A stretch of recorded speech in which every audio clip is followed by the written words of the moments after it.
दोस्तों, आज हम लोग गुजरात, महाराष्ट्र और कर्नाटक के नेशनल पार्क के बारे में जानेंगे। गुजरात में 4 नेशनल पार्क है। पहला ब्लैकबक या वेलावदार राष्ट्रीय उद्यान ब्लैकबक और भेड़िए के लिए प्रसिद्ध है। परवालिया और अलंग नदियां यहां बहती है। दूसरा वांसदा नेशनल पार्क, उड़ने वाली गिलहरी और इंडियन जायंट गिलहरी यहां पाई जाती है। अंबिका नदी यहां बहती है। ये पश्चिमी घाट की सह्याद्री श्रेणी में स्थित है। तीसरा गिर राष्ट्रीय उद्यान, ये दुनिया में एशियाटिक लायन का एकमात्र घर है। चौथा मरीन या gulf of Kutch national park. Maharashtra में 6 नेशनल पार्क है। पहला संजय गांधी या बोरीवली राष्ट्रीय उद्यान, दहीसर नदी यहां बहती है। कन्हेरी गुफाएं, बौद्ध गुफाएं यहां की विशेषता है। दूसरा चंदोली राष्ट्रीय उद्यान, कोयना नदी यहां बहती है। पश्चिमी घाट की सह्याद्री श्रेणी में स्थित है।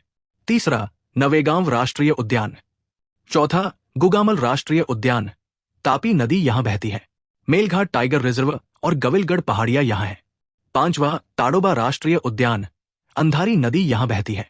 छठा पेंच या जवाहरलाल नेहरू नेशनल पार्क, पेंच नदी जो महादेव पहाड़ियों से निकलती है यहां बहती है। यह सतपुड़ा श्रेणी में स्थित है। कर्नाटक में 5 नेशनल पार्क है।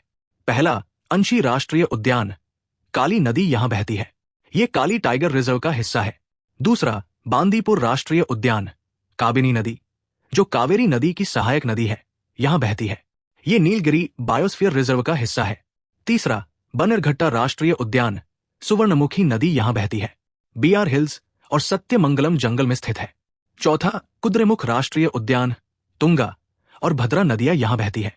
इस क्षेत्र में लौह अयस्क की खुदाई होती है। पांचवा नागरहोल या राजीव गांधी राष्ट्रीय उद्यान, ब्लैक पैंथर और जेनु कुरुबा जनजाति यहां पाई जाती है। नागरहोल नदी यहां बहती है। ऐसी ही मैपिंग वीडियो के लिए हमें फॉलो जरूर करें।